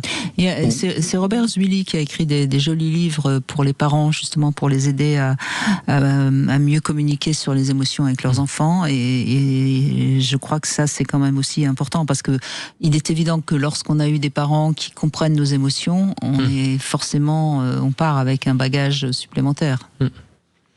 Oui, puis on le fait presque naturellement. En fait. La spontanéité qui revient, vous le disiez tout à l'heure, et même en tant qu'adulte, quand on s'y retrouve, quand on la retrouve, c'est plus facile pour tous les jours, en fait, alors qu'on a vécu pendant longtemps des expériences d'adultes. Mais oui, il faut garder son âme d'enfant, il faut pas hésiter à rire, à jouer. On a tous besoin d'un coefficient de surprise, c'est-à-dire de son shoot, sa dose de surprise quotidienne. C'est pas moi qui le dis, c'est un psychiatre célèbre, mais le problème, c'est qu'on est dans une société quand même où on veut tout anticiper, on veut tout mettre sous Outlook, on veut tout mettre sous couvert, on programme ses vacances 9 mois à l'avance, il faut être comme ceci, comme cela, donc on a un peu oublié ce besoin élémentaire de ce coefficient de surprise. Eh ben merci Nicolas en tout cas d'avoir échangé avec votre enfant intérieur et avec nous. Merci vraiment. Merci. On fait une petite pause, on se retrouve avec le Sexo Conseil. On va parler de la toute première fois et puis nous aurons Bernadette qui va nous rejoindre également et son couple s'est construit sur l'intelligence émotionnelle. 14h-16h, Brigitte Lahaie, Sud Radio. Ça s'est passé dans le Grand Matin Sud Radio. L'invité politique de Sud Radio, Agnès Pannier-Runacher, députée Ensemble pour la République et ancienne ministre. La vision que j'ai pour la plateau. Le Sexo Conseil. Alors, on va parler des toutes premières fois et c'est peut-être une manière dans le couple de faire une petite interview et qui permet comme ça de communiquer sur la question de la sexualité. Alors, il faut être en couple sans être trop jaloux. Parce que la première fois, c'est peut-être pas avec votre partenaire, mais sinon, il faut poser des questions plus ou moins indiscrètes suivant votre capacité à parler librement ou pas de sexualité. Alors moi, j'ai essayé de faire des questions pas trop indiscrètes pour que tout le monde puisse éventuellement les utiliser. Par exemple, quel est votre premier émoi sexuel en ayant regardé un film ? C'est ça, on peut poser la question sans que ça pose un conflit de jalousie énorme. Après, ça peut être aussi premier émoi sexuel littéraire. Après le premier baiser, on peut peut-être quand même ça oser le poser. Alors le premier chagrin d'amour aussi, ça peut être sympa. Alors après la première masturbation, c'est pas non plus choquant. Hein, je pense qu'on peut. Et puis après la première fois, ça fait partie quand même des questions qu'on peut poser à l'autre, il me semble, la première fois qu'on a fait l'amour, sachant bien que la première fois, c'est pas forcément avec pénétration, hein, il faut se mettre au goût du jour quand même. Et puis après, on peut aller sur des choses un peu plus hard, hein, comme je sais pas, la première fellation, le premier trio ou je ne sais quoi d'autre. Après, chacun suivant l'intimité et suivant votre liberté sexuelle. Mais je trouve que ça peut être sympa parce que ça permet de parler un peu de sexualité en couple avec une sorte de comment dirais-je, de guidage qui fait qu'on parle vraiment de sexualité parce que les couples ont beaucoup de mal à communiquer sur ce sujet. Alors est-ce que quand on a une intelligence émotionnelle, on parle mieux de sexualité ? J'imagine que oui. Oui, on arrive plus facilement à creuser la roche et plus profondément. La communication est aussi plus naturelle et quand on est avec quelqu'un, quelque part, on achète, entre guillemets, aussi affectivement son passé. Donc elle est le résultat à un instant T de plein de souvenirs, de plein d'expérimentations. Donc il faut aussi l'accepter. On est des êtres évolutifs, organiques. On a eu un passé, on aura un futur. Donc faut juste l'accepter. Mais c'est la première des choses. C'est toujours l'acceptation émotionnelle. Qu'est-ce que je fais quand l'autre me raconte quelque chose qui va me mettre en situation de gênance ou qui va me tendre parce que je me dis tiens. Mais il faut ressentir que ça nous fait souffrir. Tout à fait. Et à ce moment-là, on peut communiquer sur son émotion. Et sans accuser l'autre. Ça, c'est vraiment la clé. C'est tous les résultats de recherche convergent vers ça. Quand on ressent de la jalousie par rapport à un récit, bien sûr. Oui. Voilà, on n'accuse pas l'autre. Voilà, ce like que tu as fait par rapport à cette Instagrammeuse là sur le digital, ça m'a mis en position d'insécurité. Ça vaut plus que. Mais pourquoi tu as systématiquement liké cette personne, etc. Et où là, on accuse. Il y a tout un tas d'hypothèses derrière, et la personne se braque quasi automatiquement. Mais pour pouvoir parler de soi et de ce que ça nous a fait, c'est là où on voit bien qu'il faut déjà une petite intelligence émotionnelle. Sinon, naturellement, on va accuser l'autre. C'est ça. Et puis, les individus émotionnellement intelligents ont moins peur de la critique. Bien sûr. Ils ont moins peur d'être égratignés, mais que ce soit physique ou psychique. J'imagine Puy-Grenier avec les jeunes, la première réaction c'est plutôt d'accuser l'autre si on n'a pas un petit peu travaillé déjà sur soi. Alors il y a beaucoup de sujets avec les jeunes. Déjà aujourd'hui, il y a une sexualité qui est moins taboue qu'il y a 40 ans, donc il y a plus de facilité aujourd'hui à parler de la sexualité, à s'ouvrir de ses préférences, de ses intérêts. Nous, il y a quelque chose de assez fascinant qu'on a vu depuis 1 an. On a une augmentation du nombre de jeunes qui s'identifient comme non-binaires sur Tinder. Et donc ça nous permet de comprendre plein de choses, il y a une ouverture des identités de genre, des orientations sexuelles, et donc ça lève aussi plein de barrières de communication. Et donc ce que vous racontiez sur les premières fois, moi je trouve ça hyper fascinant parce que c'est des conversations à avoir à un premier date qui montrent à quel point vous voulez vous engager avec la personne, à être transparent dès le début. Et plus vous ouvrez, plus ça provoque un système de confiance chez l'autre. Et je pense que ça c'est une jolie chose chez les jeunes aujourd'hui d'avoir un sentiment d'ouverture qui était, même moi je l'ai vu il y a 10 ans, c'était pas la même chose quoi. On s'ouvrait moins. Donc on avance quand même, on avance. Bon, il vous reste quelques minutes pour vous inscrire pour notre grand jeu avec Lelo et pour gagner ce stimulateur clitoridien Sona 3 de la marque Lelo avec 10 réglages de plaisir. Si vous voulez le gagner, vous envoyez dès maintenant Brigitte au 7 20 18 par SMS. On retrouve Bernadette maintenant. Bonjour Bernadette. Bonjour Brigitte, bonjour Christophe et bonjour Ben, c'est ça ? C'est tout à fait ça, bravo. Bon, vous avez basé votre couple sur l'intelligence émotionnelle. Alors moi, je veux tout savoir là parce que franchement... C'est prétentieux quand même, non ? Non, pourquoi ? C'est pas prétentieux, c'est peut-être très réaliste. Pourquoi ce serait prétentieux ? En fait, c'est surtout à la suite de mon expérience première que j'ai eue avec mon mari, où en fait, nous étions jeunes, tous les deux, 20 ans, et parents déjà d'une petite fille. Et à cette époque-là, j'étais vraiment submergée par beaucoup d'émotions, et surtout, je ne savais pas les verbaliser. Et la même chose pour mon ex-mari, malheureusement. Ce qui fait que nous avons vécu quand même 17 ans ensemble, mais... je pense sur des incompréhensions par manque de communication. Oui. Donc évidemment, notre couple a été voué à l'échec puisque nous nous sommes séparés au bout de 17 ans parce que ça devenait vraiment trop tendu, parce qu'il y avait beaucoup de non-dits, de colère, jusqu'à ce que ça arrive à un moment dangereux pour nous deux, quoi. Donc on s'est séparés. Et à la suite de ça, j'ai vécu sans relation amoureuse. Enfin, il fallait que je me reconstruise. Et le fait de sortir de cette situation-là, finalement, ça m'a permis de grandir. C'est ce que je voulais dire, c'est que l'émotion, en fait, l'intelligence émotionnelle, je pense qu'elle doit évoluer, vieillir, se nourrir de ces expériences et aussi des émotions des autres, en fait. Parce que, par exemple, en vous écoutant dans vos émissions, j'ai beaucoup appris, je me suis instruite et finalement, je me suis rendu compte que mon émotion, elle est importante. En fait, on n'est fait que de ça. On n'est fait que de ça, en fait. Hein. Je suis assez d'accord avec vous, Bernadette. Même si tout le monde n'est pas d'accord là-dessus, mais en fait, déjà, je pense que vous avez pu faire un petit peu une sorte d'introspection personnelle pour comprendre pourquoi votre couple a échoué. Déjà ça a dû vous aider à comprendre aussi votre part de responsabilité et que au fond vous vous êtes sentie, j'imagine, de plus en plus incomprise, de moins en moins reçue dans ce que vous êtes, et que c'est ça qui a détruit un peu votre couple. Oui, et je me suis permis aussi et autorisée de critiquer et d'accepter mes émotions que j'essayais de calfeutrer, et du coup ça créait des problèmes. Donc du coup, avec le compagnon que j'ai actuellement, qui aussi est différent effectivement de mon ex-mari, il est plus ouvert, il est plus âgé que moi de 8 ans, il a eu un autre passé, et moi aussi j'ai eu un parcours professionnel qui m'a permis de rencontrer des gens très émotifs et en même temps avec une joie de vivre. Et tout ça a fait que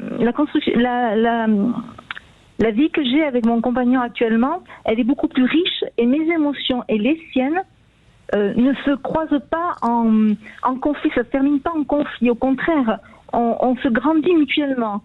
Et j'ai constaté aussi une chose, je participe à beaucoup d'activités avec lui, même si je ne vis pas avec lui. Le fait qu'on va faire des randonnées à pied ensemble, quand j'ai eu une frustration ou que je me suis sentie vexée ou blessée par des propos qu'il m'a tenus quelque temps auparavant, quand je marche, ça revient sur le tapis et on en parle. Et ça coule.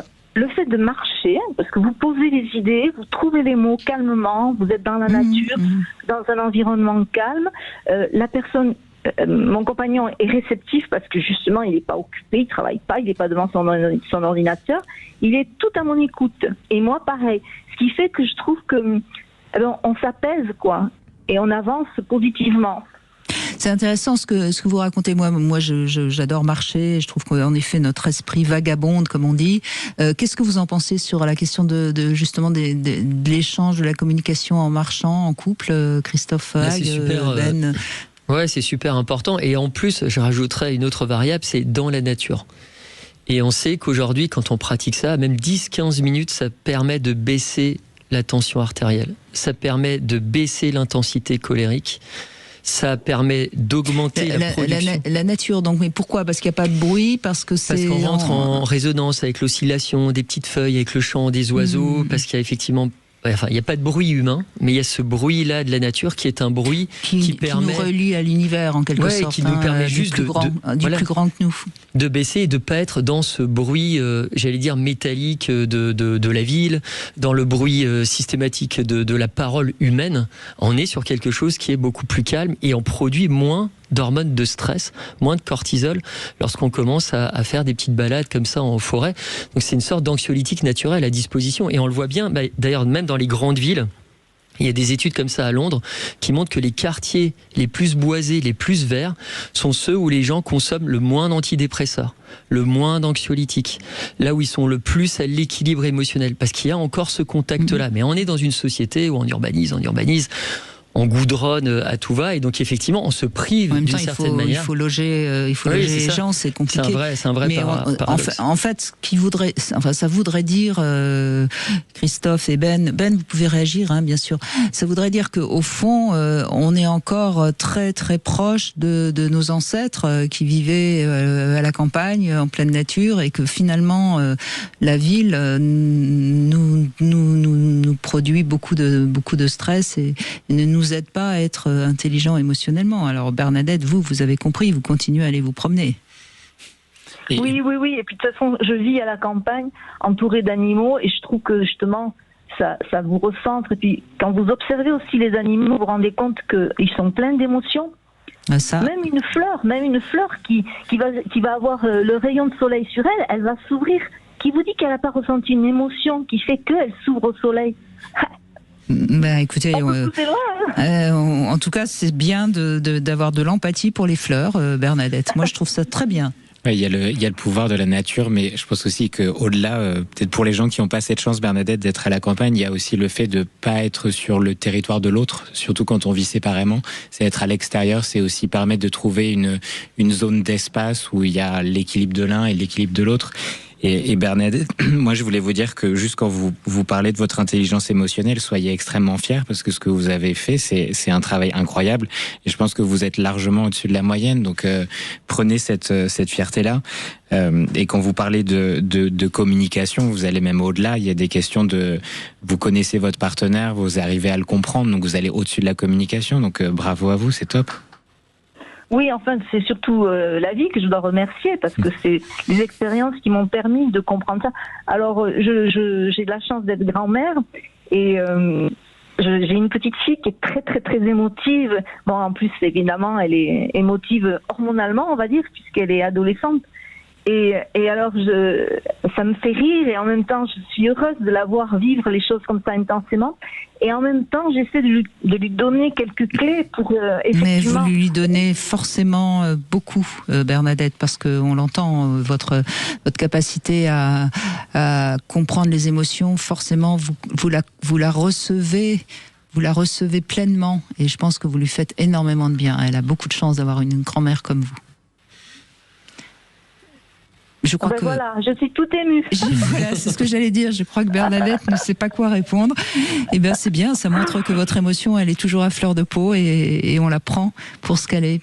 Et merci de cet échange. Merci à vous, Brigitte. Merci à vous. Je vous en prie. Écoutez, Ben Puy-Grenier, il y a quelqu'un qui réagit là, qui a envie de critiquer un peu ces hommes qui sont sur les applis justement pas très émotionnels. Allons-y. Elle va échanger avec vous dans un instant. Vous voulez parler à Brigitte Lahaie? Brigitte Lahaie, Sud Radio. Eh bien, on va conclure sur l'intelligence émotionnelle grâce à Christophe Haag qui nous a présenté ce petit guide illustré de l'intelligence émotionnelle aux éditions Albin Michel. Et puis, on va conclure aussi avec vous, Ben Puy-Grenier. Vous travaillez sur Tinder et Cécilia est avec nous et elle a l'impression quand même que les hommes sur les applis n'ont pas beaucoup d'intelligence émotionnelle, n'est-ce pas Cécilia? Bonjour. Bonjour Brigitte, bonjour Christophe, bonjour Ben. Bonjour. Donc oui, en effet, moi j'ai eu pas mal utilisé Tinder, à un peu tous les âges, on va dire, depuis que ça existe. Oui. Et même là, à l'approche de la quarantaine, j'ai vraiment l'impression que, trouver quelque chose de sérieux, c'est compliqué. Quand j'étais plus jeune, souvent l'excuse c'était moi je suis jeune, j'ai pas envie de me poser tout de suite. Et maintenant que je suis plus âgée, je me disais bon, je vais peut-être trouver des hommes plus matures. Et même passer la quarantaine, en fait, après maintenant j'ai plus envie de me poser. Donc j'ai vraiment l'impression à chaque fois de faire partie d'un catalogue. On a un rencard et puis si on coche pas toutes les cases, on n'essaie pas de connaître plus la personne, on va pas plus loin et ça passe à autre chose, quoi. Ok, c'est plein de bonnes questions, Cécilia. Juste quand vous parlez de catalogue, c'est intéressant parce que ce que Tinder a permis, c'est que vous savez, si vous revenez 100 ans en arrière, il y avait plein de femmes qui devaient choisir parmi 5 hommes du village, dont 4 venaient de la famille. Il en restait un avec qui on était obligé de se marier. Et donc, ce que Tinder a permis, c'est d'ouvrir toutes les frontières pour que vous rencontrez plein de gens. Sauf que ce qu'on vous montre dans les comédies romantiques, c'est que vous allez aller au supermarché, vous allez attraper des fraises et puis toucher la main de quelqu'un et cette personne sera votre âme sœur. Et ça, c'est pas une réalité. Et donc, quand vous utilisez les applications de rencontre et quand vous rencontrez des gens, est-ce que vous arrivez à exprimer vos émotions et surtout à être clair sur vos intentions, sur ce que vous voulez dès le départ? Justement, moi je sais que dans mon profil c'est bien noté et je me dis vraiment que le fait que ce soit bien mentionné, je vais pouvoir tomber sur des personnes qui ont les mêmes. Donc votre profil, vous dites bien que vous cherchez quelqu'un pour vous engager. C'est ça. Oui, déjà ça fait un peu peur. Moi, je vous conseillerais de moins insister là-dessus. Enfin, je sais pas ce qu'on pense Ben Puy-Grenier, c'est lui le spécialiste de Tinder, c'est pas moi, mais... Il y a plein d'options. En fait, si on prend juste un peu de recul, aujourd'hui, il y a une tendance générale où beaucoup de gens ont envie de s'engager, sauf que quand vous êtes sur Tinder, nous, on vous aide juste à vous ouvrir la porte pour que vous rencontriez des gens. On peut pas vous promettre la destination finale. C'est entre les deux personnes qui vont se rencontrer pour voir s'il y a cette étincelle ou pas. Donc, je pense que la grande question que j'ai au quotidien, c'est comment on fait quand on rencontre quelqu'un pour avoir un peu une checklist et dire, en fait, avec cette personne-là, on n'a pas les mêmes intérêts, on n'a pas les mêmes passions, on n'a pas les mêmes envies, on n'a pas la même manière de communiquer. C'est pas la bonne personne, donc je passe. Et Christophe en parlait, on garde souvent un peu l'espoir de se dire ça peut marcher, je peux le faire, on y va. Mais parfois, il faut savoir aussi abandonner et un peu passer au suivant. Donc, Mais la question de Cécilia me paraît quand même intéressante. Est-ce qu'au fond, les hommes sont un peu moins dans cette capacité à exprimer leurs émotions? Ils sont quand même plus à chercher. Enfin, moi j'ai regardé, j'ai une amie qui est sur les applis de rencontres et bon, j'ai voulu un petit peu mieux comprendre. J'ai regardé. Franchement, quand vous voyez des hommes qui se mettent en photo en slip et avec peut-être le bras bien musclé pour montrer, ça donne pas très envie et on n'a pas l'impression que c'est l'engagement qu'ils recherchent. Cécilia, vous êtes d'accord avec moi? Oui, pardon. Mais alors, ce qui est intéressant là, c'est que justement maintenant avec Tinder, c'est pour ça qu'on a fait une collab ensemble. Vous avez un questionnaire de sensibilisation à l'intelligence émotionnelle. Alors vous n'allez pas demander le score de QE de la personne, etc. Mais ça peut être le point de départ d'une discussion. déjà demander à la personne qui est aussi sur l'app, sur Tinder, de lui dire, est-ce que tu as fait ce questionnaire ? Qu'est-ce que tu en penses, etc. Et je pense que là, déjà, vous pouvez détecter quelqu'un qui est à l'aise ou non avec ses émotions et qui va être en recherche, finalement, d'une relation, dans l'empathie, etc. Donc ça, c'est un vrai, j'allais dire, outil de déclenchement d'une discussion pour vous aider aussi à faire le tri, en fait, dans toutes ces rencontres. Mais sur tous ceux qui s'inscrivent sur Tinder pour faire des rencontres, il y en a combien qui passent le test d'intelligence émotionnelle ? Ils le passent tous au fur et à mesure. Non, mais tous, non, je vous crois pas là.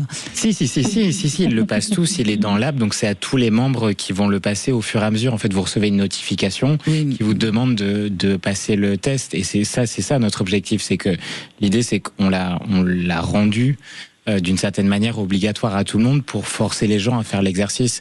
Et là où moi je voulais juste prendre un peu de hauteur sur votre question, c'est je pense qu'aussi sociétalement il y a une peur de l'engagement.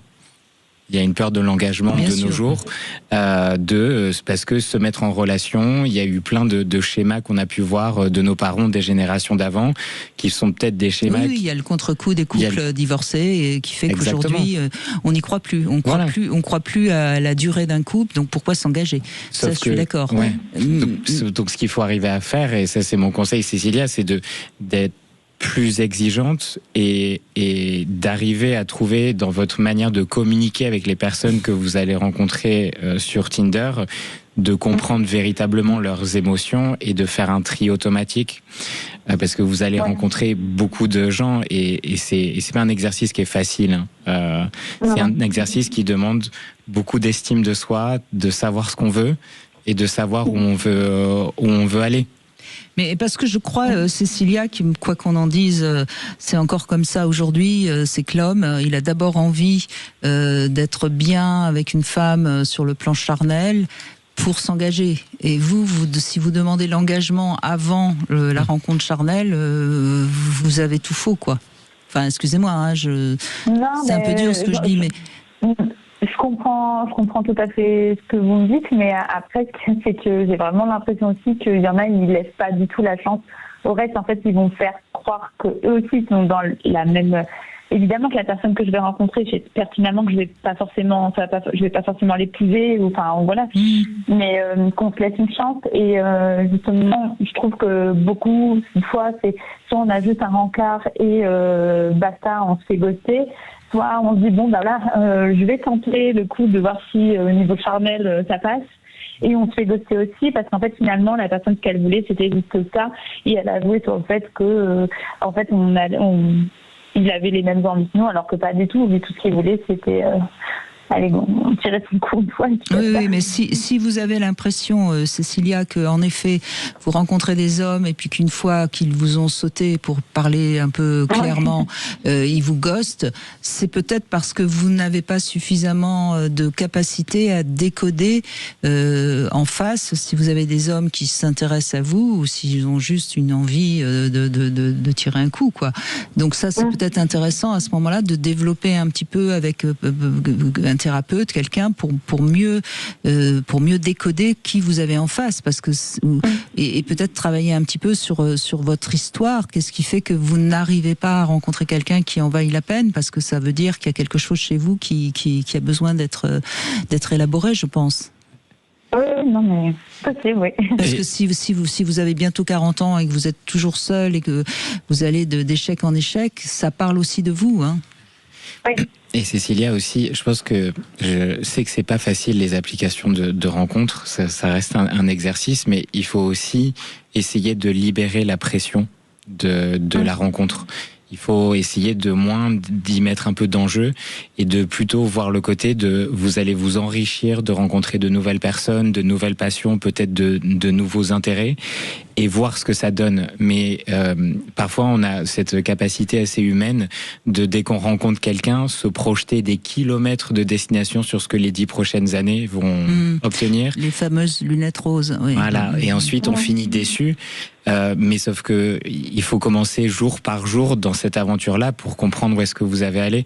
J'y suis passé par là, et en travaillant sur ce sujet de la pression sociétale, en étant d'abord bien avec vous-même, vous verrez que vous serez bien plus facile de... Mais une question c'est peut-être pas facile de répondre, mais approximativement, au bout de combien de dates il faut coucher en tant que femme, Ben, parce que si on couche tout de suite, c'est parfois très bien s'il y a vraiment un coup de cœur réciproque, mais si c'est pas un coup de cœur réciproque, il faut quand même un petit peu le laisser attendre pour être sûr que c'est un mec qui en vaut la peine, non? Enfin, je sais pas. J'ai l'impression de parler d'il y a 50 ans, mais malgré tout, on en est encore là, quoi. Alors, entre les sexes.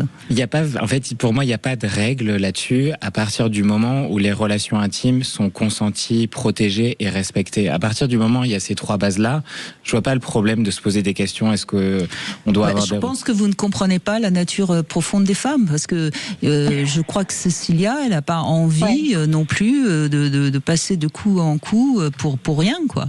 Bien sûr. Et non, je me trompe ou pas, Cécilia? Ah bah oui, je suis bien d'accord avec vous. Je crois qu'une femme, quand même, je dis pas qu'elle s'offre comme c'était le temps à l'époque, etc. Mais quand même, il y a quelque chose de cet ordre-là.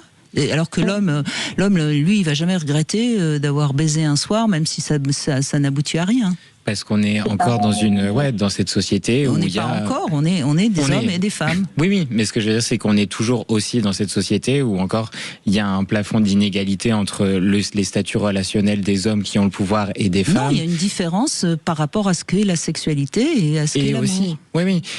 Et les personnes qui peuvent avoir le contrôle là-dessus, c'est chaque personne qui a soit envie de poursuivre cette relation, d'avoir cette relation sexuelle, mais je pense pas qu'on devrait être dans un point où faut dire oui à tout.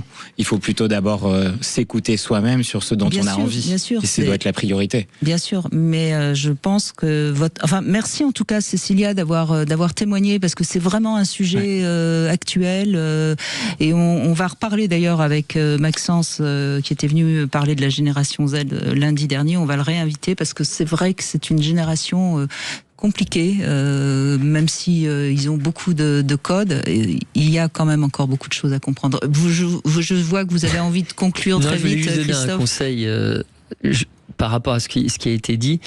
Ce fameux questionnaire de sensibilisation à l'intelligence émotionnelle, peut-être le faire même en direct live pendant la date. Et là, on voit vraiment quelles sont les intentions de l'autre ou pas. Si les émotions, c'est quelque chose qui est totalement factice et on essaie de se créer un petit personnage, ou alors si c'est quelque chose qui est fondamental. Très bien. Merci beaucoup Cécilia. Merci Christophe Hague. Je rappelle le titre du livre, Le petit guide illustré de l'intelligence émotionnelle aux éditions Albin Michel. Merci aussi Ben Puy-Grenier. Vous êtes sur Tinder, vous travaillez pour Tinder, on l'a bien compris.